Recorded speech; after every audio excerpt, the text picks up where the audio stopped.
Welcome back. Welcome back. Welcome back, Trek Nation, to After the Snap.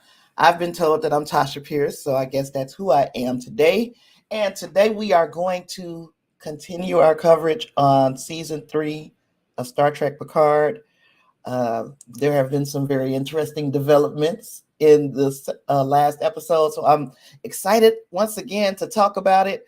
Um, from as far as I can tell, the fans are eating this crap up, and I'm really happy for that because we have been up and down over the last couple of seasons. It seems like there are more ups than downs this season, and I'm really excited for that. I'm also excited to say that I am going to be joined today by my friend and fellow Trekkie, Mr. Clarence from Discussing Trek. What's happening, Clarence? Nothing much. Doing well. Glad to be on with you as always, and can't wait to Oh, hear what you have to say about this episode. I am so glad to have somebody to chop this thing up with. So, look, I've done a review that is me talking extensively about the episode in kind of detail. So, if you're looking for something like that, then that review is posted to YouTube for your enjoyment right now. We're just going to be probably all over the place because it's a lot to discuss. Not only that, y'all know how I like to dig into the unknown, and I'm going to try to keep it to a minimum today. Y'all get a little excited and start talking about what I think, and I get thrown off. So today we are going to discuss some of the things that we think, and some of those big reveals that we got this week. Hey, but there was some news, and I just saw it. Let me pull it back up. Where before we get into Picard, they're going to be taking Nichelle Nichols' ashes on out to space. They've got a time, or I guess a time frame for when they'll be doing that. So this private company, United Launch Alliance, recently announced that it's targeting May for the inaugural launch of its highly anticipated Vulcan Centaur rocket, which is expected to carry everything from satellites to human ashes into space. Those human ashes are at least one of the sets of human ashes is to be Nichelle Nichols' ashes. She will be amongst the cosmos. What do you think about that, Clarence? I think that's really cool, and for somebody who was so ingrained in the space program after Trek, I feel like it's only fitting for her ashes, for her final resting place to be there. I kind of wish she would have had a chance to go to space, at least to the edges of The space, edge, the right? atmosphere, while she was still alive, like, as William Shatner did. But I think this is going to be a good thing because, yeah, that's kind of where we hope she belongs anyway. Where we have in Yeah. our head canon where Michelle belongs. So what yeah, planet she will start life on with her ashes? And I we're think doing that I again, agree huh? with you. Yeah, I agree that that she. I wish she would have been the one to go to the edge of space. Um, I think she probably would have appreciated it a little bit more than Shatner did. It seemed like Yeah. when he first came back, he really wasn't. He wasn't that as hyped as I would be to have. You played this role and you were this iconic figure, whether you like it or not, in Hmm. sci-fi, and then you go to the edge of space and you come back and it's like it was all right. Yeah, I kind of feel like his reaction, his initial reaction, felt authentic to me, but then it went on Mhm. to plugging Jeff Bezos' program or whatever. But his first reaction of how big the scope of it is and how Mhm. breathtaking it is, and just the feeling of how small he is and we are. Right. I feel like that part was very authentic. But Yeah, the beginning, the first yeah, thoughts, his first yeah, thoughts were better than what yeah. it I, ended I up really being. didn't listen to any of the other stuff he said, Yeah, but dude. But I guess when you are privileged to have done something like that, you got the privilege to go to the edge of space, even if we didn't break the sound barrier or anything crazy like that. yeah. He still, that's a huge compliment to who he is, and I would like to just think of it like that. So, what did you think of this episode, man? Oh man, overall thoughts. I think I'm a little high on it than other folks. Was there a lot going on in certain parts? No. But I think we got revelations, and that's what I'm 2 episodes in, that's what I'm really liking about this season. It's not drag it on into the last 3 episodes to start getting some payoff for Mhm. these things they set up. They set it up at the end of episode 1. Episode 2, we start to pay it off. And although Right. we haven't completely paid it off, we got a revelation who he is to Yeah, some we got degree. enough to keep Yeah. us hooked. Yeah, Right. that's what I'm saying. And that's what I feel Discovery, where it fails a lot, it sets up these enormous hooks that we're speculating and theorizing, but we don't start to get any revelation to those hooks until the very last few episodes. And I think that's a mistake. The Smoke 007 says Raffi is a bit much at times. She is. Hmm. I agree. I agree. I don't think it's Raffi's fault. I think it's just the storyline they have her on, because it's a lot to hold up this whole segment, this whole B story, this B plot by yourself. And And up that's what until the she's last few minutes of doing. this episode, Yeah. yeah, it was just her, which is it's a hard thing to do. I don't envy her on that. Trust and believe. If every week I'm sitting here by myself, I'm like, well, okay, how do I fill in? Yeah, yeah, the Smoke 007. I see you over here, sir. Says that she needs to be written better because yeah, she's doing what she can with what she's given. And what she's been given so far seems to be a lot of setup. It's a lot of talking to herself. Mm-hmm. She's really talking to us and setting up other things, but it slows down the The pace. series of what's Yeah. going on the Titan. We're far more invested right now Yeah. in what's going on the Titan. And I will say this about Raffi's storyline is that at least it's in line with what we know of the character. You know, sort of the addiction she had early on Right, in season 1 of Picard. And we even get to see her husband, her former husband, right. in this episode. So I think they are paying off some of the things we know of her before. But it does, like you said, Tasha, it takes away from the juiciness we have. We have Yeah, on it's like the I'm sitting Titan. on the edge of on the seat, and then all of a sudden it's like, oh, was that Cisco baseball in the Ferengi scene?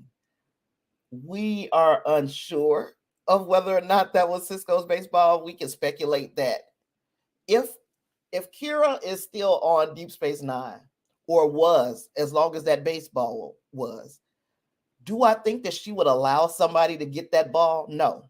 But do I think that Quark would copy that ball 100,000 times and sell it to the highest bidders? Yes, yes, I do. So I believe in my head canon that Quark got a hold of that ball, replicated a million copies of it, and is selling them as pieces of Cisco history.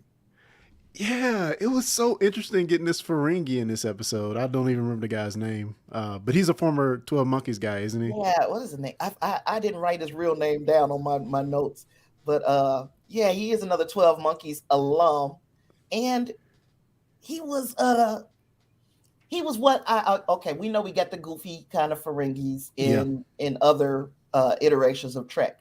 I This is who I think that a Ferengi would be, the one thuggish that you ruggish would take Ferengi. seriously.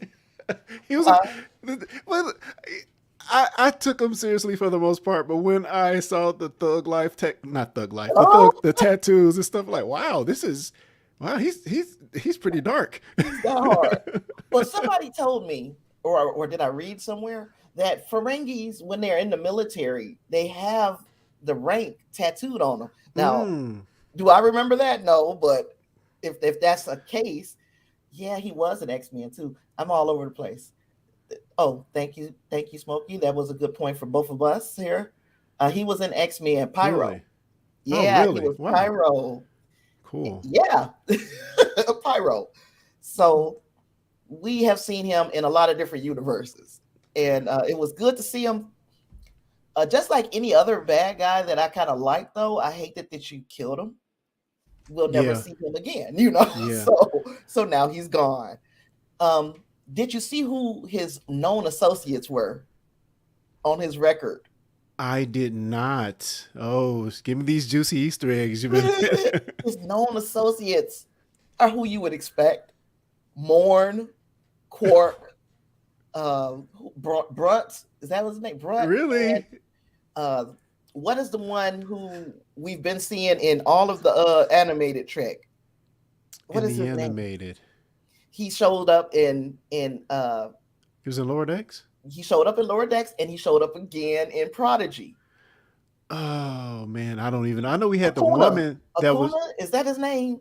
maybe I don't remember that character That one specifically. human character, and he was kind of like a Okana. Yeah, him. Okana. That's his He was name. on there.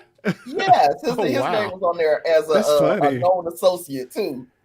Yeah, it's like they took all the seedy people from Star Trek and just threw them in here. Everybody that you would imagine that he would hang out Yeah. with.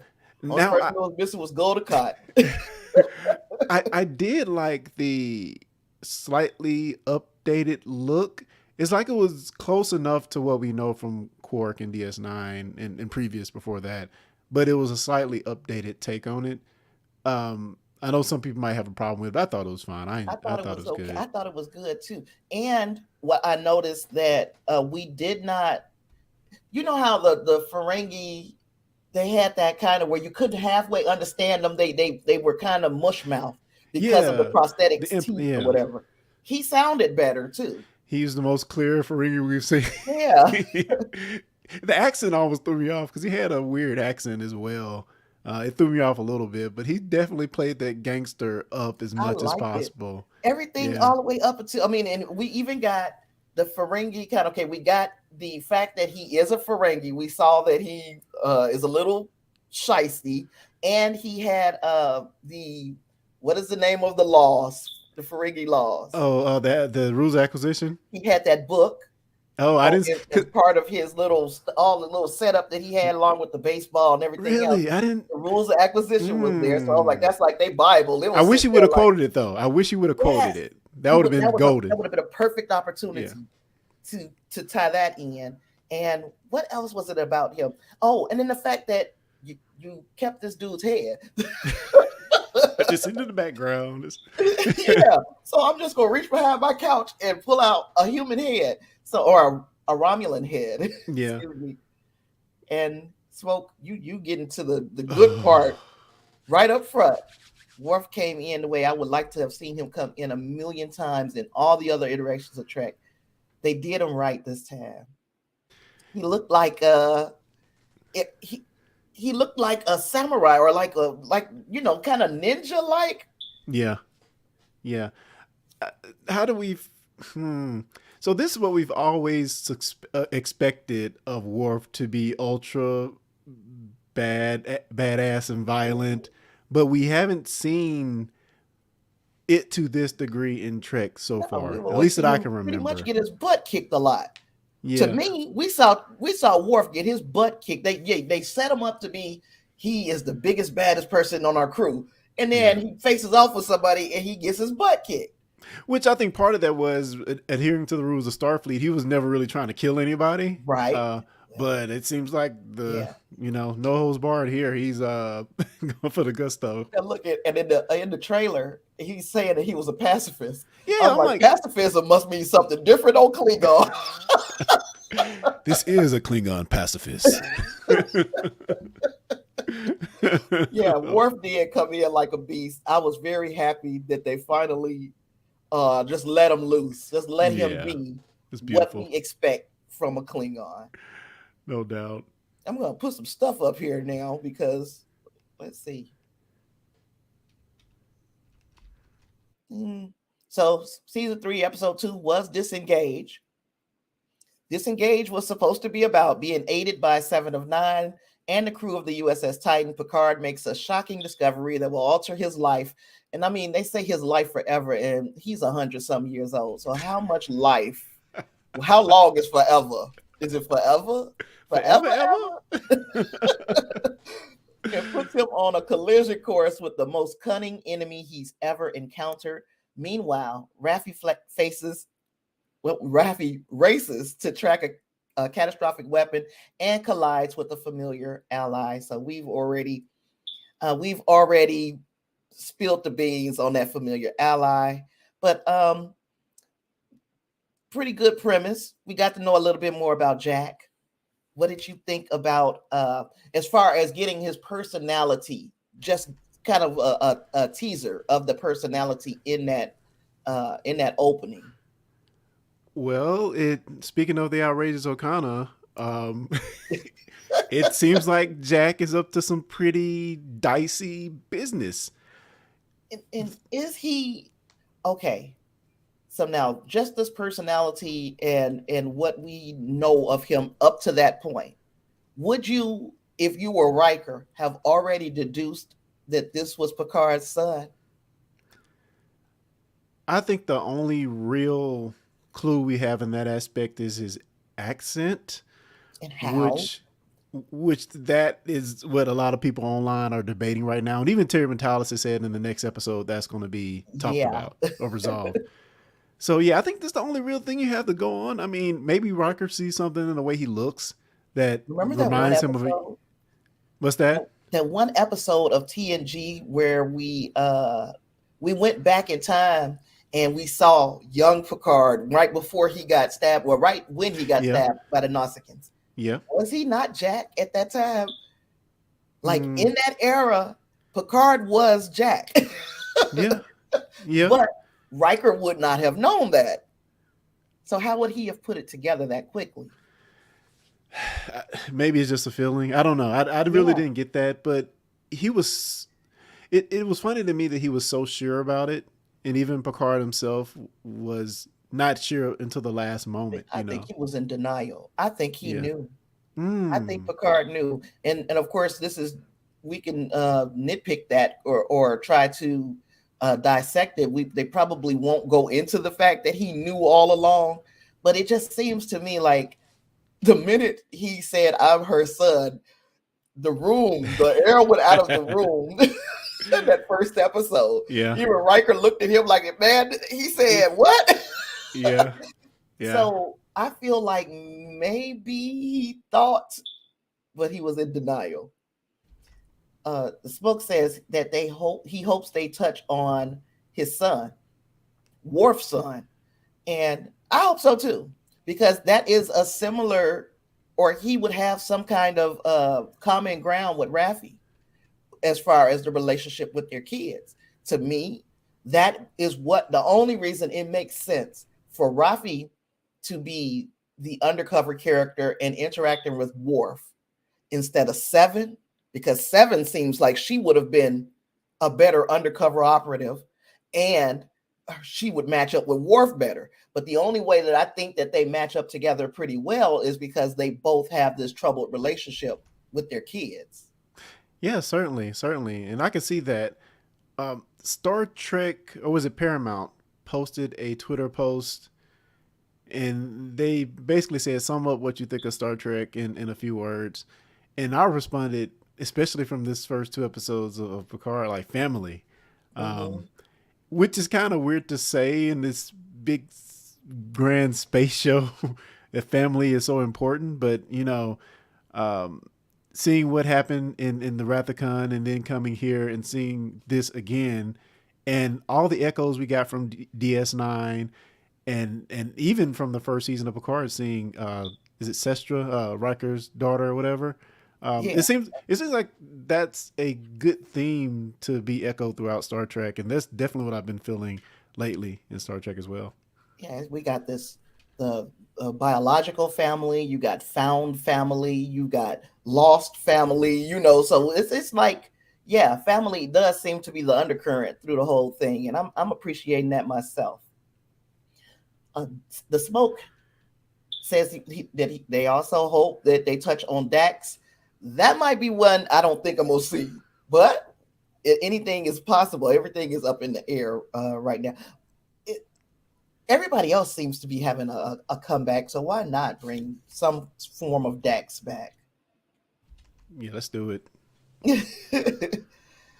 So many great moments in episode 2. I love how Riker was getting on John Luke and was like, "Come on, man, yeah, like, yeah, man, there's something familiar about this kid, right? Are you not seeing what I'm seeing, right?" Yeah, I mean, but we've all had those moments where something has happened and you're the one in the room like, this is like obvious, isn't it? And Right. John Luke told Riker what he was like when he was younger, and to him this season is about legacy, which is another thing because right at the top, one of the first things that we can really recall, well, that I can really recall, Picard saying to what's the wife or his girlfriend's name, Lars. Laris, was, "I'm a man who does not need a legacy, and I don't care who you are. I feel like you want something or someone, a piece to remember that you were ever here for me. I'm so happy that that the grandkids are coming too fast, but that's a legacy. That is I am memorialized now. As long as they are here, I am here, even when I'm gone. So yeah, I get you, LaForge and his daughters, and um, LaForge. Even in those trailers, we saw LaForge say, "They are not your family," and the daughter says, "They are my family. You taught me that." Yeah. Now, so Yeah. it looks like we're setting up some type of tension between where LaForge ain't buying into this family stuff, and I probably what do you think that's about? Because I can Uh, it seems like, at least from the trailer, that LaForge has come to terms with that. They've been in more situations than he can count where they probably shouldn't have made it out alive. right, And as you know, as you have children and you get a little bit older, you become more cautious and less, um, wild, for lack of right. better words, and you settle down, so to speak.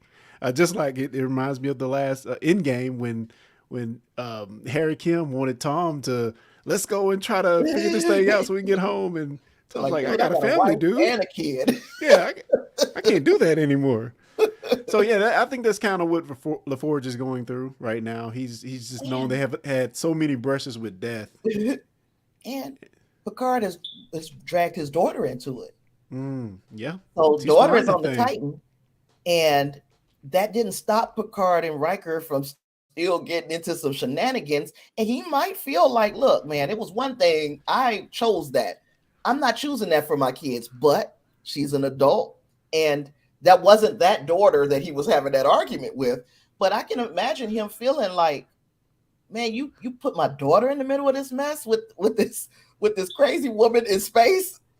Speaking Yeah, of which, yeah. we got to Well, talk about her. well, she knows what she's signing up for in a sense, and that's part of the job, and she has to be ready for that, and he has to be ready for that as her father. Right. This is the And legacy he gave her. yep. It's Starfleet, the Federation. So yeah. What about Seven in this episode? Before we start getting into the juicier parts, uh, did you see any advancement or any movement in her? To me, Seven was very much in the background in this episode, and maybe you can enlighten me on a The particular only point. thing But that I saw that was, like impressive to me is when she took control. I don't care what my position is or isn't. I need a attack team down to so we're seeing a more forceful Seven, and she's not like she listened to what Picard said. I'm not waiting for you to give me permission. We got to yeah, make moves and things got to happen, and I can't wait for you to think it through. Because it yeah, seems like that's what Shaw wants to do. it's almost, and I know we're going to get into Shaw because there's a lot to say there, but it's almost like her reaction in this episode is a reflection of Shaw than it is of her, Mm-hmm. because she's doing what has to be done, whereas Shaw, even though he's the leader, he's very reluctant to do anything. He hesitates. Yeah. Smoke was giving us more family parallels. Riker and his family, Data's brother, Laura. So yeah, we are seeing a huge undercurrent of family and familial relationships. Uh, he also says every episode is like a mini movie. Yep, Yeah, these first two episodes could have easily been a movie. loving it, loving it. Hi, Thomas. Long time no see, sir. So yeah, Seven is doing what a first officer is supposed to do. When the captain is on his back foot, as Riker likes to say, she's here to pull him forward. Like, look, we got to make a move. There has to be a decision made, and it has to be made right here, right now. and the options that she gave him were like, now you can be a hero or you can go back to the Federation for Federation space as a coward. Which one are you going to do? Yeah. And that's all comes after. Didn't he relieve her from of duty Yeah. earlier in the episode as Hmm. well? So we're seeing a Seven that isn't afraid to speak up, which is good because that's her character. That's how she's always been, even with Captain Janeway. And she's not really conforming, but I think that's good for her because more often than not, she's probably right. You know, it's Yeah. 7 to 9 here. Yeah. Okay. So, and I don't even remember what this scene was about. I think I put this slide though because there was a lot of talking. Y'all know I'm Yeah. a little action oriented. However, I mentioned it in my video, and I was thinking about it. There's a way that this could have been shot that made it more intense. Instead of just making it dark, just the scenery is dark, so you kind of feel like this is a tense situation. But it just felt like they were just chatting instead of it being emotionally driven conversations. I don't know. Did you Mm, feel differently? there was a lot of exposition in the episode, but for some reason for me it worked, and I can't really tell you why. To your point though, I remember, um, uh, wow, what's that? Robert Duncan McNeil talking about Star Trek and being a director on Star Trek, and when you have these talkie scenes, it's always something that needs to be moving. It's either the people or the camera or something Yeah. needs to be moving. And whereas it felt like a lot of these were a lot of still, we're just face to face talking it out. But to their defense, in some cases, it works because the content they're delivering to us is so juicy. I Right. think we're here for it. Yeah, I think we're gonna get to at least one scene like that. But before we get to that, we're gonna have to talk about this. And this lady, man, what did you think of? I mean, okay, we full disclosure, we've kind of had a conversation about this in the Discord. So if you are not a part of our Discord, look in the first comment pinned to this your comment, your chat, and you will see a link to the Discord. Join the Discord, join in the conversations. But we both kind of had Joker vibes from her. But I think it worked for me, and I'm not sure if it worked for you. I think it did. And it Okay. reminds me a lot of that episode of Strange New Worlds where we had the non-binary character. I forget the character's name, excuse me. But it seems like they were striking similar tones. Mm-hmm. But Amanda Plummer in the role of Vedic, she definitely went hard in the Joker vibes. Yeah.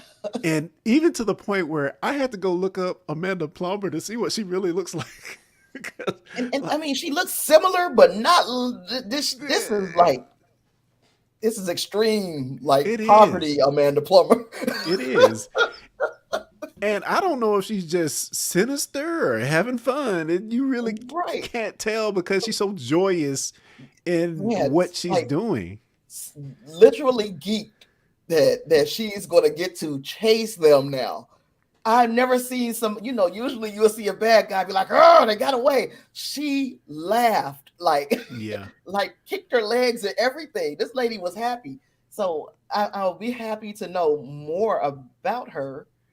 We know that she is the captain of a ship that has an awful lot of firepower. Um, 40 isolytic burst warheads, which a lot of this don't mean nothing. It just means to me it's a lot of stuff on this ship. But I'm gonna Yeah. read it anyway.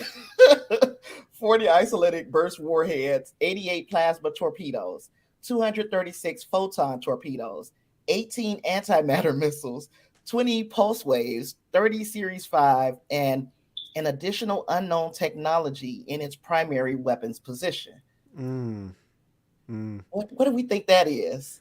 Yeah, the Shrike is pretty bad, eh? Yeah, And you could just see the look on Saul's and Picard's face as she got she reels everything. off with this plethora of arsenal at her disposal. And yeah, very formidable. And it comes to mind to me like, how does she get all these weapons? Right. Where did she get all these wonderful toys? Who does she work for?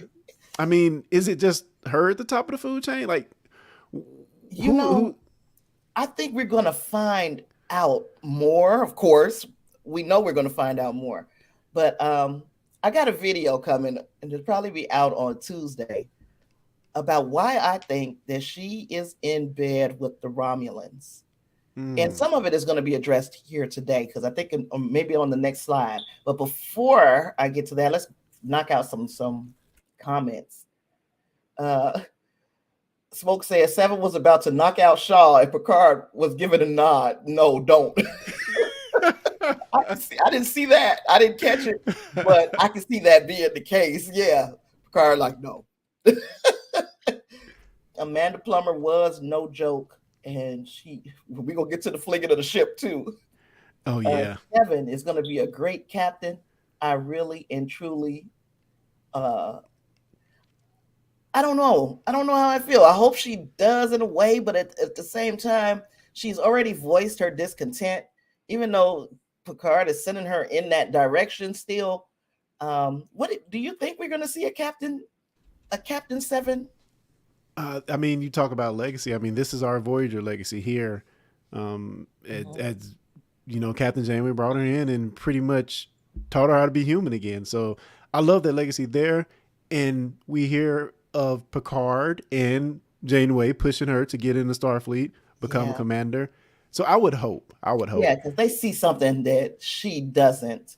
A Yeah. and B, we see a lot of growth in her because remember, being taught what it means to go with your gut in Voyager, and Yeah. now lamenting that she's unable to go with her gut in Picard. That was just that line that right there just showed how much growth we've seen in Seven. Yeah, so many beautiful payoffs with her character. Yeah. And I do think they are setting up some other show. Hmm. And it's funny that you would mention what Rafi is doing right now. I do feel like some of that is interchangeable between them two, Yeah. but I do love that we have Seven here just for the reason we just mentioned. Just being Hmm. able to see all that growth from what 20 years ago or 20 some odd years ago till now is a beautiful thing. Yeah. Uh, Smoke says Shaw was having moments of PTSD, and it showed. It was very interesting. I thought so too. I'm still thinking that there is a lot of him rooted in trauma. The reason why he is so hesitant to do things. Yeah, Uh, I definitely went from being a ticked off at Shaw at the very beginning, um, to just feeling sorry for him mhm. because I don't think anything he did, and I think I wrote this on Twitter, that Shaw is the voice in your head, the voice in your head when the captain goes rogue or goes off the script, and he's the one telling you this is the right thing to do. You should Mhm. probably leave right now. You should follow the rules of Starfleet. Right. But you talk about people like Kirk and Picard and other captains where it takes a little bit more than just following the rules to be a great captain. You Yeah. become a great captain by sometime going off the script, by staying in a gray area sometimes. And it seems like he is so scared of the gray area. And Hmm. again, it could be because of something that has happened to him in the past that we don't know about just yet. But man, he, like mentioned in his comment, he has something in his past that is really traumatic for him that it seems like it's keeping him from excelling in the Hmm. captain role. Yeah. Wrath of Khan vibes. Yeah, that's all over. It smells reeks of Wrath of Khan, and I'm pretty sure that there will be a payoff for that as well. Yeah, no doubt. It has to be a futuristic ship. Oh, like the ship in Trek '09. You mean like for Seven to be a good captain? If that's the case, then yeah, I would like to see her on something like prototype, some kind of proto ship where she is the first to do whatever it is going to be done on that ship. Yeah, isolytic weapons are super illegal. I don't think this woman cares. Oh, where did we see that isolated weapon recently? That was an issue. I can't remember. I'm trying to remember the last time we saw that in Trek. I can't Uh, remember. it seems like a, yeah, I'll look it up. She's a Kang variant. Funny you should talk about Kang because you know how I feel about Jonathan Majors, but hopefully you meant Khan variant. Kang variant, Jonathan Majors, you'll get me all off track. Let me get my mind back on the straight and narrow here. Okay. We saw some amazing ish with this tractor beam. Which Mm. the funnier thing, one of the things is that this tractor beam is green. That was weird to me.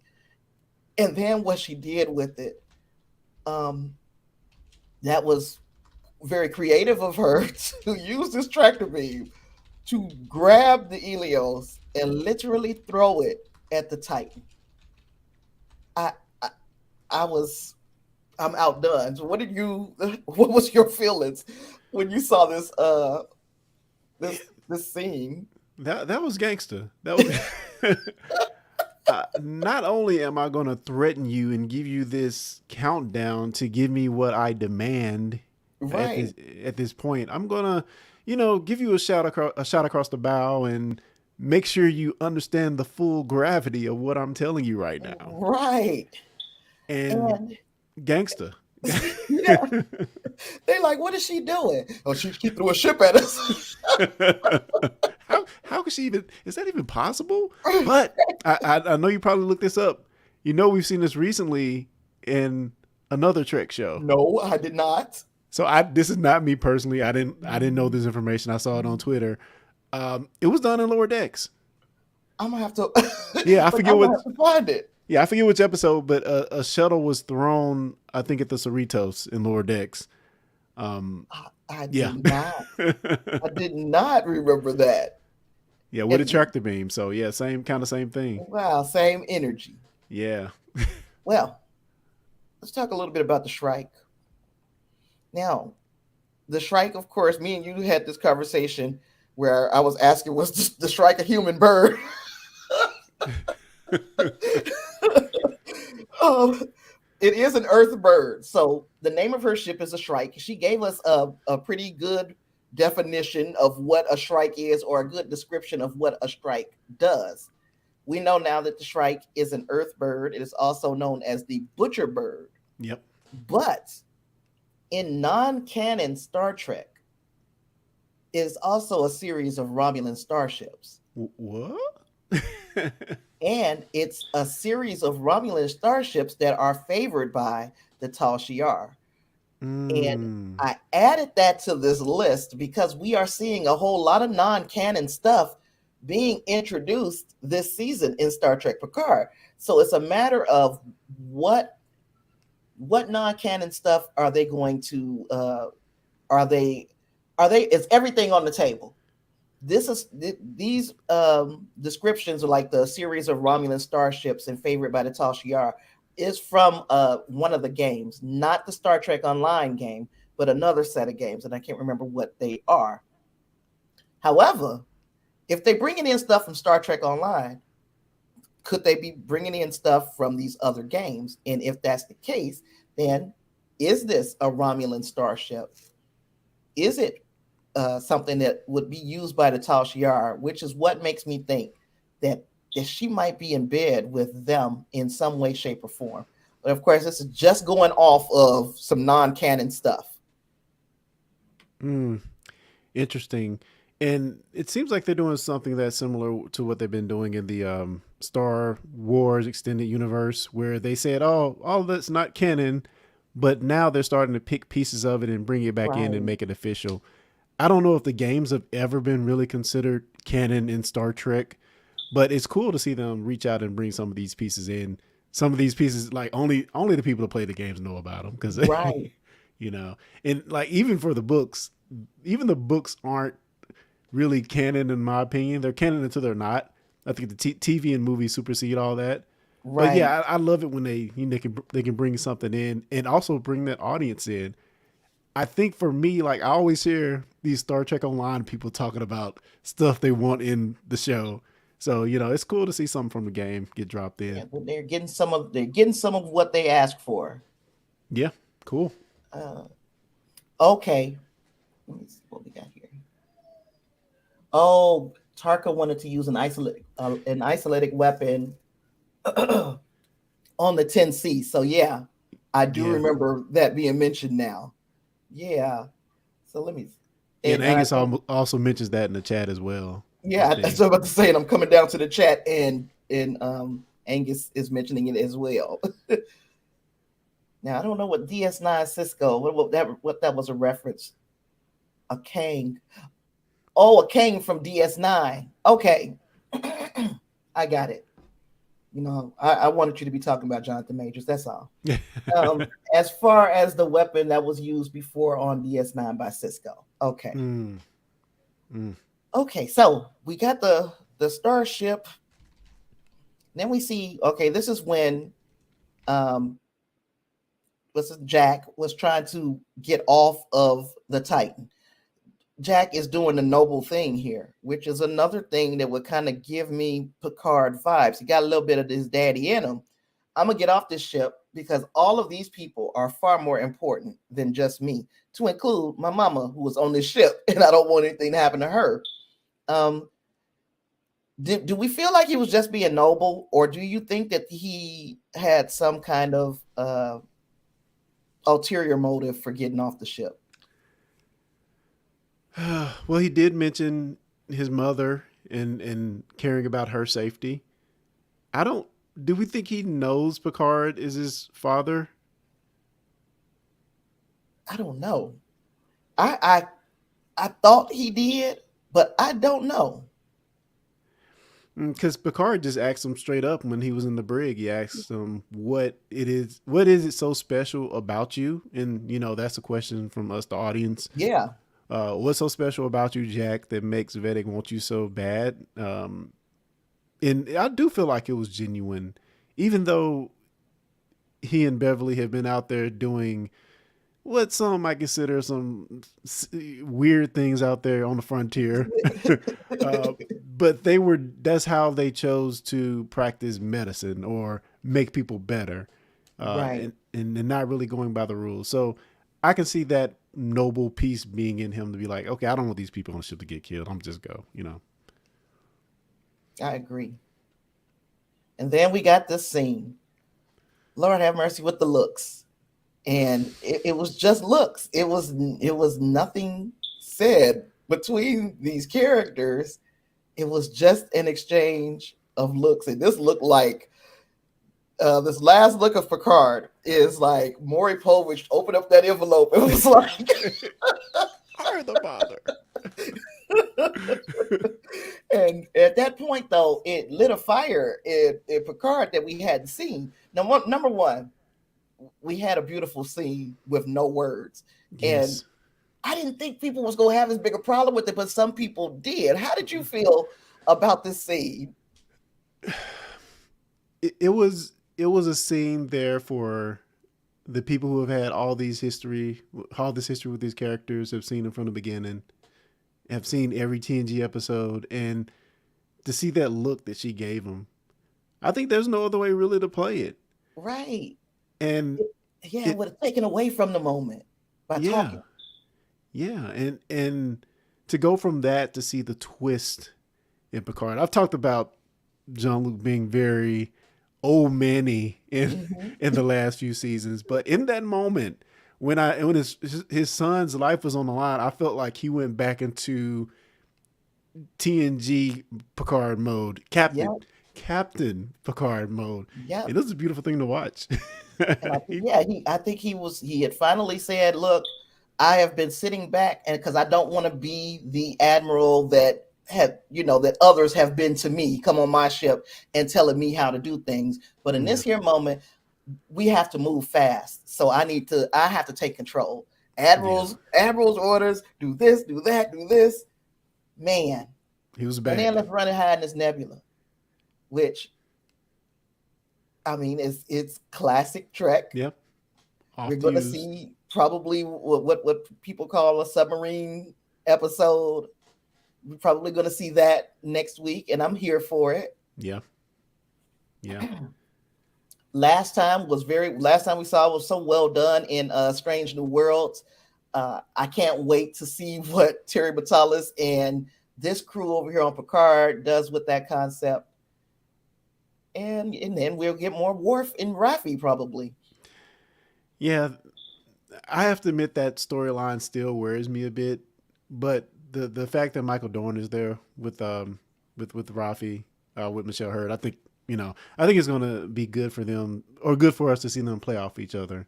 Yeah, Because I like the, even from watching the interviews from Michael Dorn, I love the energy he brings to those, and if he brings a fraction of that to their interactions, I know it's gonna be fun to watch. he is just he is timeless to me. Does he not look like the same flipping Worf, except for with the white? When you look at his face, Michael Dorn doesn't seem to have aged very much. He And doesn't. when I looked at him, I was watching him, and I forgot the name of their podcast with Connor Trenier and Dominique Keating from Enterprise. He looks like he's a contemporary of theirs, Yeah, and yeah, that he's that aged beautifully. Yeah, yeah, that he really he picked right up with Worf. Yeah, with Worf right where I remember him. He's the same Worf.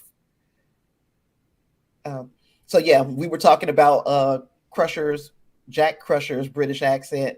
He's going to be explained next week, which again, like you said, we're getting, we got questions, and they know what the questions that we're going to have are, and they're providing us answers.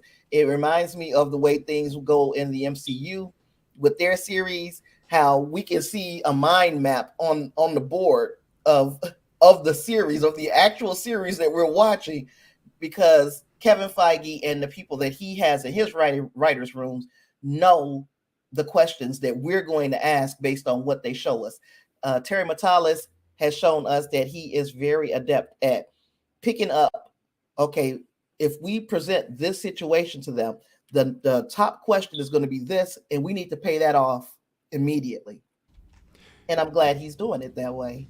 yeah, and just the fact that, and I don't know if it's good or bad, but he's been very vocal on Twitter. Yeah, But just the fact that he's ready, because he's such a fan that he already knows what's going to be asked next, and to have him take that care in mind when he's producing these episodes or writing these episodes, it gives me assurance that we're going to get a good send off with this one. right. Like we in good hands. Yeah. I was somebody's. Let me see. There was somebody's web page that I was looking at, and it said that this sequence, this DNA sequence we're looking at, is a comparison between Picard and someone. I still can't see where we're getting the where they got that from. Maybe it's when I'm looking at it on when I watch it on screen when we watch the end credits, because this is from the end credits. Hmm. Um, that maybe we'll see a little bit more of this, what this is. But if that's the case, then it just continues to intrigue me as to why this DNA is so very important. We have our ideas, but and it also lets us know that our ideas are probably on the right track. But Yeah. So Picard is a golem. He's a synth. right, So it would seem that somebody has been holding his DNA around, or yeah, like uh, yeah. I mean, I don't want to push too far because all of this is content. We can make videos about this, yeah, yeah. and but and we, and we will say we haven't seen the first 6 episodes like some people have, so we right, we have no, no future knowledge of anything. It's pure speculation. yep, we are just spitballing it. And oh wait, we have one from Angus. I think Jack knows too much about escaping bounty hunters. He's going to Well, get out of there. let's go. Also, we found out this is from the end credits too. We found out what this one was about, and that was when that happened. So we know that now that's where the Titan was hit by the Ilios. So that's one question answered out of the end credits. I think we got another one answered out of the end credits as well. Moving a little bit further, That's our boy. We was talking about Steed earlier. That's him holding a Romulan head. That that's a clean cut. Whoever cut that head off, this is really clean. But anywho, um, still didn't get that man's name. Aaron, what is his? What was his name? The real actor. He is.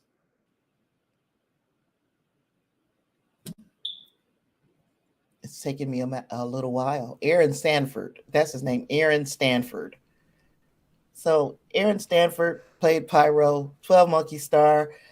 Terry Matalis definitely likes to use his 12 Monkeys actors. So as long as he is working on Star Trek, they are probably pretty cool about having something to do for work. And it's good that they used, if they were going to use this man, Aaron Stanford, they did it with a lot of makeup so that if they want to bring him back as someone else, he can always show back up as someone else.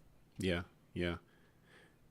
But yeah, so this was, and I think the tattoos that they were talking about that I saw was the ones on his head are military insignia, basically.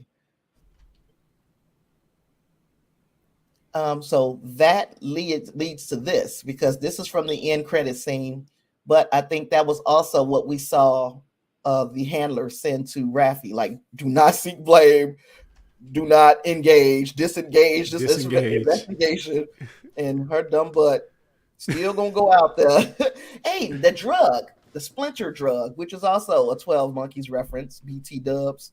Splinter was the name of the, I think, the time travel technique that they use in 12 Monkeys. So Hmm. lots of 12 Monkeys, but um was that drug though? Was that the, remember the episode of TNG when they had the game and they and everybody was all high on the Enterprise because they were playing that game? Yeah, yeah, I do. I do. So I wonder if that's what the drug is because it went straight into the eye. Yeah, I'm looking on Memory Alpha right now. I don't see any other references to the drug except for this episode. But you're right; it does seem somewhat similar. Yeah. Yeah, I'm even thinking about the drug on season one of Discovery when we had Ron Howard's brother on there. It seems like a similar drug if I'm remembering correctly. I can't even remember that But one. yeah, this is the first reference to this, I believe, in Star Yeah. Trek. Well, yeah, but that's when we got Worf. Worf came in. We talked about how Worf did his thing. Man, that was like it's 30 years too long of seeing Worf go off. And I guess that's the fight choreography and stuff like that has gotten so much better over the years. Yeah, That made all of that possible. It was beautiful, beautifully done. my dream fight is Michelle Yeoh and well Captain Giorgio and Worf. That would be cool. But I don't want to see them fight. I I was think the about to say action would be fighting each cool. other. Yeah, maybe fighting somebody else. I don't know. I think they're both kick ass though. So um, this hand on the shoulder when Picard kind of patted his shoulder. Do you think now Picard has an understanding of this man that he did not have before, and maybe that's why he's able to? Because it was little more than just a bit of support. It seemed like, or I think Picard got him figured out. maybe it almost feels like a "you're not alone" kind of pat Hmm. thing. We're here with you, and maybe just a little assurance in spite of whatever Shaw has been through. Yeah, I Um, think this man been through a lot. I'll be glad to figure out what the heck happened to him. Do you have theories on that, or is that a video you Uh, have coming I up? I don't mean, want to. theory. My theory is that it's something to do with the Borg, and Yeah, because we know we saw those starships, some that were lost during Wolf 359. All of this is coming from the end credits. So if you've not obsessively went through the end credits, you probably need to because there was several mentions of things that happened during Wolf 359. And the only thing that I could think besides Picard being part of it is that maybe he was part of it too in some way, shape, or form. He wouldn't have been a captain at the time. I would think that he would have been uh, a member of somebody's crew, and he saw some bad stuff. Yeah. That's pretty much that's where my theories go. I haven't like articulated a really good one, but that is what I think.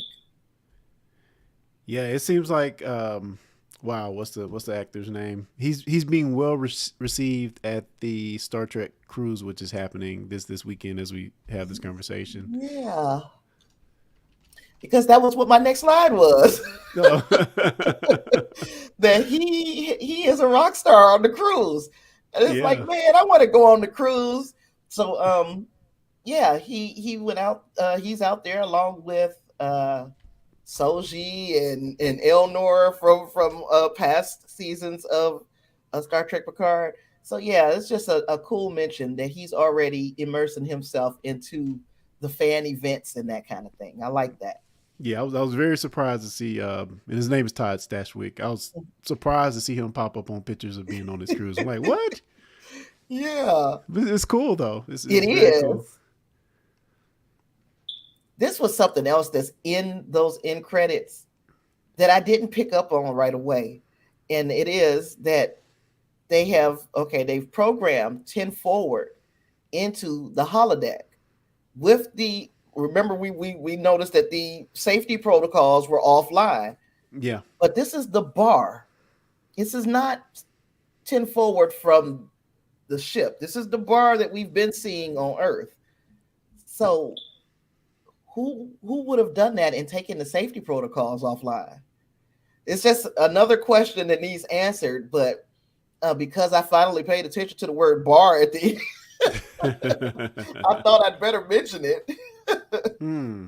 What do you Interesting. think, Mike? Well, what could be happening that I, they needed to do that?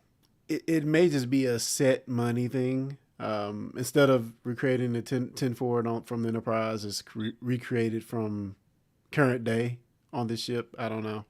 Instead of I having ask to build a this. whole new set, it could be something like that. I ask that, I guess, because remember at the 10 forward bar where we had Riker and Picard first meet, and Mm-hmm. we saw that one guy who kind of gave them like a side eye. He put that Enterprise D in his drink. We've not heard anything else from him, of course, um, but that wasn't wasted. That was intentional. Yeah, So very much to so. me, it's like, are we rebuilding this to to to relive what happened in those moments? And will they see? Oh, we did have another interaction with somebody, but then how would they do it without knowing that this man was watching them? They had to, they would have had to have known he was watching them for them to recreate that 10 forward on a holodeck. I don't Yeah, know. admittedly for me, this is one of the things that I'm totally have no theories on. I'm just confused about how they're going to do it in the show. Period. Just Yeah. having lore and Moriarty. And Uh, I don't know how that's going to play into what we're seeing right now. It's almost like we're just throwing.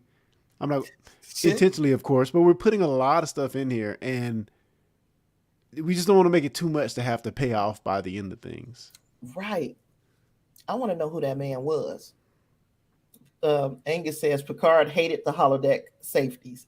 So, okay, let's then just assume that Picard put the put the programmed a holodeck with 10 forward the bar and took the safety off. I still don't understand what would be the point of doing that, Yeah, except neither for do unless you wanted to get drunk for real and you like, you know what, let's take these safeties off. Set the hall for everybody. I. Oh man. um, and this was something I picked up off of Twitter. To say the family dynamics are complicated is an understatement. This is all coming from Terry Matalas talking about the dynamics between Picard, Beverly, and Jack. After all, Picard just learned he has a son. It was important that you understood why Beverly did what she did, Matalas explains. I always thought it was fascinating in Star Trek The Next Generation that she let her child Wesley go off into the universe and become a traveler. And then it's never really explored what that might have done to a mother. And Picard never sought to settle down, never sought a family. It made a lot of sense that this might be a story that was possible. And there's something beautiful about these two characters late in life coming together and finding a new family. And through this tremendously dramatic adventure with serious science fiction overtones happening underneath, as you'll see as the season continues and exploring legacy too, uh, and the complications of fathers and sons in general.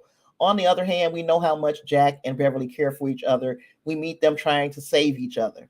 There's a real understanding of one another, according to Spaliers. I keep saying that man's name wrong. Beverly made a choice to take Jack away from everything that she knew, sacrificed. I mean, she still maintained a very strong career as a doctor, but sacrificed everything that she was on track for to take this boy off and protect him. That led to a very special bond between the two. And you know, there are some folks who think that when Beverly left the Enterprise at the end of season one, took the entire season two, and quote unquote Starfleet Medical, but we know that Yeah. that was like some other beef. Some people are speculating that she had this baby then during that year sabbatical, and it would just make me feel like, okay, why does she never go back to see this child then? Yeah. Uh, Mm, it's it's a good story to say that it yeah, I fits. mean, yeah, It, it's it, a way that it could have happened, but especially with Ed Spielers being 30-ish yeah, years old. I think it would kind of fit. But I think he's playing a younger character, I believe. I think so too. Um, but yeah, I don't like that. Mm, I don't know. It's hard for Beverly. She's like you said. She sent Wesley off, and then we have this other son that, if these theories are to be believed, that's been off living with somebody else while she finishes out her Yeah, career on the Enterprise. It just feels like too much, you know. yeah, that is a lot. But it would definitely make sense now that Wesley has gone and she has a child somehow. We don't know how. I think there's going to be a big revelation Right. that she would be so protective of him, knowing what happened to Wesley. So I could see that in a sense, but it's got to be more to Jack to make her want to be so protective, as Terry Tyler's putting that line right there. Now, we saw Will Wheaton, and you and I kind of agree that it could have possibly have been, we're gonna put him in this season because we know we're not gonna use him in next season. So okay, but that's one thing. But okay, now they've reestablished Will Wheaton's Wesley Crusher as a traveler. Couldn't he have avoided all of this stuff? Like, couldn't he save his mother and brother from the fact that they brought Wesley back into this? Kind of muddies things to me because it's like, okay, he could be everywhere and all at once. So why is he not helping his brother and his mama? Everywhere all at once. Yeah, I, yeah, I wonder if there's a traveler's prime directive out there somewhere that they have to adhere to, where they can't interfere with family issues or something like that. I don't know. But it would make sense that for him to try to help. yeah. Do you think we'll Especially, even see him this season? Because I I know from the don't. Ready Room, he said that he didn't even know about Jack. He was on set and he was actually told This by is your his brother. by his space mom, Gates McFadden. So yeah, he didn't even know. So I don't think we'll see him this season. Maybe. I don't think we'll see him, but it's still, to me, it kind of just leaves it leaves a little thing, a thread for me to want to pull. Like, why didn't he help? Okay, so that's all my slides. Um, it was something else I wanted to say. Oh, my secret project that I'm working on. It ain't a secret because you know some of it, but I ain't telling everybody. But there is a relationship, or there could be. I'll use those words. There could be a relationship between this season of Picard and the episode of TNG Schisms and an episode of Enterprise called The Silent Enemy. Um, that's all I'm that's the Easter egg that I'm going to lay. So that if you want to know more about what the heck I could be talking about, look out for that video because I'll be putting it up by Tuesday morning. So but yeah, last night I was watching Schisms and the Silent Enemy. I watched the Silent Enemy first because I had to watch things chronologically, and Enterprise was the first thing. So that was the episode where where those aliens just just came out of space. This was like episode season 1, episode 5 or 6. Oh, that's my son. Episode 5 or 6. And and they were out there trying to make friends in space. And that ship just came and looked at them and left. And then it came back and they boarded the ship and attacked some crew members. And just we never got an identity for those aliens. Mm-hmm. Then we move forward to TNG. Schisms is the episode where Riker couldn't get no sleep. He felt like every time he fell asleep that he just fell asleep and it was time to wake up. Oh yeah, abducted off the ship by some yeah. mysterious aliens. Yeah, so that's it. I'm not gonna tell my video idea, but watch those 2 episodes and you might come up with what I've come up with about these aliens. So There was also something else someone put out, and it was related to, and I don't know the name of the episode, but you remember the episode where Beverly was diving into her family history and she had the boyfriend ghost? And she's going to leave everything to go with that was a horrible episode. People are saying Jack is the ghost. Oh my goodness. I mean, it's a bad. Please. And didn't she direct that episode too? I can't remember. What is, I have to look. The Gates McFadden ghost episode of the Beverly Crusher ghost. I thought she directed that episode too. I'm about to say that makes it even worse. Oh yeah, it's not a good episode. It's not a good episode at all. Okay. It's a horrible episode. But I want to know if she. No, it was directed by Jonathan Frakes. Oh God. Oh gosh. Yeah, it was directed by Jonathan Frakes, and it was written by Brandon Braga. Why can't I get back to you? That is so funny. I think my computer is freezing. Can you hear me? Yes, I can hear you. Oh, okay. As long as you can hear me, because I don't know what the heck is going on here. My computer is giving up on me. There you go. Your video's back now a little bit. Okay. It still ain't letting me get back to that tab. Well, as long as you can hear me, we can keep talking. So yeah, those were my takeaways, and that's what I got finally. There I am. But those are my takeaways. That's what I got going for this week. What's going on with you? I know you guys usually set down to record tomorrow, right? Yeah, we'll be talking about this episode, trying to pick it apart a bit. Definitely piggybacking off some of the great things you said today. And I'll just say, anybody listening, make sure you drop into the Discord, your Discord, because it's a great place to chop these episodes up. A lot of good thought. Yeah, we are a think tank. With nothing else, we do think.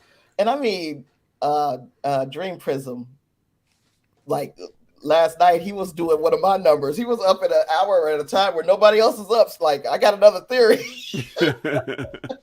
So yeah, and also make sure that you are subscribing to Discussing Trek here on YouTube, on Facebook. You can watch their live streams and on podcast feeds, wherever you listen to podcasts. They are an excellent show. Clarence has been doing this for a long time, and I trust his instincts on the Trek and his commentary on Trek. So, anything else we got? Oh man, any other takeaways from the episode that we haven't talked about? I did like seeing Rafi's ex-husband for a little bit. That was very unexpected. Yeah, because I this was his first time, right? Our first time meeting him. First time, yeah, Yeah, and again, it puts her in this whole thing of where all of that feels like a separate episode, a separate right, show. You know, like right. what It this guy's did. popping up. Got a husband or a former husband. Got a. She's talking about how in the first season when we saw her just pop up at the doctor's office when her son was taking their Yeah, granddaughter to the doctor, they brought that up. So I'm like, yeah, okay, that I can appreciate because a lot of seasons 1 and 2 of Picard has pretty much been forgotten. It's yeah. like we're gonna pretend like a lot of this stuff didn't happen, but I'm glad to see that these things that are pertinent to the character that we have in this season of Picard, that they haven't retconned all of that. So that's good to me. I still want to know where everybody else is. You know, Elnor and Soji and well, we know Girardi is out there borging it up, but but yeah, I do want to know where they are. You know, but we can't get everything in this season. So I guess we can live with making sure that they don't change the history of the characters that we do have. And we got that Rios kind of shout out when he said that they were part of the Mariposa. They call it the Mariposa Project or something like that, where that's what they were doing, where who they were delivering this medicine for. And we know that Mariposa was the name of that clinic that Mm. Rios' lady was working at, and that they probably went on to start this project of Doctors Without Borders, kind of in space. That's pretty cool. I did not catch that at all. Yeah. So we had that. What else? Oh, you and I talked about that one guy, the leader of the Fenris Rangers, and how he kind of looks sick too. He has a bit of a sick look about him. His face was all scarred up or messed up or whatever. And I'm wondering, like, I'm wondering if the fact that he is also working for the marked lady is that is is it because he also has something to gain by this if this is like a cure for some type of disease. Yeah, and I'm wondering how Vedic plays and all of that. I know you have your Mhm. video coming out, but I'm just wondering how her with these scars, these marks, as you just mentioned as well. Mhm. Like, what's her thing? Like, how is she involved in all this? And I think we even mentioned this in our in your Discord. Is she looking for a weapon or a cure? You know, Right. what's actually going on? And okay, because the Smoke 007 had mentioned that this is like giving him Wrath of Khan vibes, and those are intentional choices as well. And the fact that on the Wrath of Khan, Khan gave Kirk and his crew 60 seconds to turn over the Genesis device, and in then this episode of Picard, Vadic gives the Titan and crew 60 minutes to turn over Jack. Is that a parallel? Are the Genesis device and Jack the same, just in different movies? I don't know if that's making sense. Yeah, no, it does completely. And I remember this too. Mariposa was also the name of a colony ship in TNG with Space Irish and cloned English. Do you remember that episode I do not. where those people they had I guess they were they had there was a point where they stopped being able to reproduce this cloned English colony on a planet, and then there was this other colony where they were kind of like Irish people, and the thing was they wanted them to get together and that way they can repopulate a planet. And it's easily like the one of the ones where Riker screwed the lady as soon as she got on the ship, lady with the dirty feet. I don't I don't know if I can. I mean, that lady wasn't on that ship for 10 minutes. Oh man, good old Riker. Yep. Oh I can't boy. remember the name of the episode, but yeah, that was a stupid one. But so yeah, there was that. We had the we talked about the guy in 10 forward. There was a guy on the ship that even gave Riker a kind of crazy look as they were when we first got on the Titan and Seven was bringing them through those the rows of the crew. Hmm. One of them looked at Riker and like gave him a long look as he was walking by. And I'm like, okay, was that the same dude? I don't think it was the same guy from the bar. I'm gonna have to look at it again. But Yeah, and we're still in this trust no one phase. So right. And gosh, I really wanna, I wanna spill, but Riker would be the key to the situation, to my theory that I'm gonna be putting a video out on it, and hopefully, even if I spill this, because I gotta say it now because I brought it up. Um, Riker would be the key. Those aliens in the Schisms episode, they kept coming back to the ship and grabbing people off, but they kept grabbing Riker.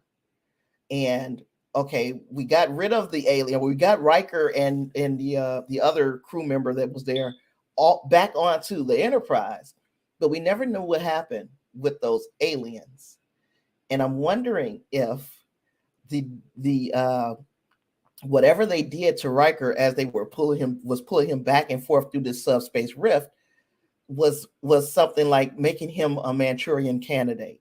So when they were coming back to do whatever their plan is for the alpha beta quadrants, they've already got sleeper agents there because mm, they have already because I mean some of the stuff that they were doing to him, Beverly Crusher in that episode said they had amputated his arm and sewed it back. What wow. did they do? Okay, okay, we know they weren't thinking about this then, but now could they have activated a sleeper agent? Can Riker be helping them and not even know it? Yeah, That is that is potentially part of my theory, and that's another reason why Vadic, when she said, "Oh, I know all about Picard," and she knows all about Shaw, she said nothing about Riker because she's got the inside goods on Riker because she knows all about him. As a matter of fact, he's probably the one that's telling her everything, and he just man, I would don't hope know it. I hope Riker's not the bad guy here, but See, but I mean, I wouldn't call him a bad guy if he doesn't know he's doing it. yeah, yeah, true. But yeah, that would make me very upset. Don't get upset I wait because with you bated don't breath for trust your video. anybody, huh? I said I wait with bated breath for your video explaining all Yeah, of this. I could, oh, I thought he had another thought. Oh, I did also like how the sick bay on the Titan looks sort of like the Voyager sick bay a little bit, just in the sense of the background wall with the vertical Mhm. lights. I thought that was It, very it, it, Voyager-ish. and the doctor is the doctor a trill? Was the doctor a I don't trill? know. I don't know. I gotta I gotta pay attention. I know she didn't really get a lot to do except for what are you She's not ready to be revived. I doing? mean, He said, "I got this hypo spray. I'm gonna get her up." So yeah, so really that's all. I get scared. I know I'm the only person in the house. I'm not supposed to hear noises. uh-oh. But so yeah, that's all I really have. I um can't wait to hear how you guys break it down tomorrow on discussing Trek, and then we can, I guess, get ready for Thursday for a new episode of Star Trek Picard. Yeah, it's going to be yet another good week. We're going to have the Mandalorian, excuse me, returns, and we're going to have a new Picard. So, I forgot about Mando now. good week for geeks. Yes. So okay, I don't think I could cover Mando in as much detail as I cover Picard because I don't know as much about the surrounding universe. Hmm. But but I do have my ideas on what's gonna happen there. But we'll talk about that at another time. I don't know if I'm gonna try to do any deep coverage on Mando this season. That's a more competitive boy. That's there. You get lost in the algorithm with trying to do Star Star Wars Wars. for sure. Yeah.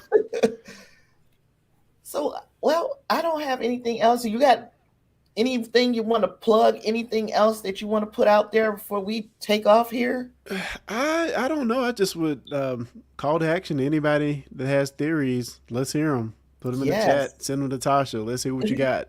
Yep. Send us your best. Because I truly, this is what we do. Oh yeah. Oh yeah. So Go yeah, down a well, rabbit hole. yep. And be, and this is like the most conversation I get with adults all week long. So shucks, I have to talk it up while I can. So yeah, the Discord is always open. Make sure that you are hitting subscribe and turning your notifications on so you'll know when those videos drop. And also when we go live again, make sure you are subscribing to Discussing Trek on all the places because they too are offering coverage for Star Trek Picard season 3. And yeah, I don't have nothing else. It's been fun, Clarence. I appreciate you for joining me this Oh week. yeah. Glad to be here. you gave me you gave me somebody to talk to. And we had a nice lively chat too. So thank you for being in the chat. With all that being said, I have got nothing else. I will see you in the next one. Live long and prosper. Peace.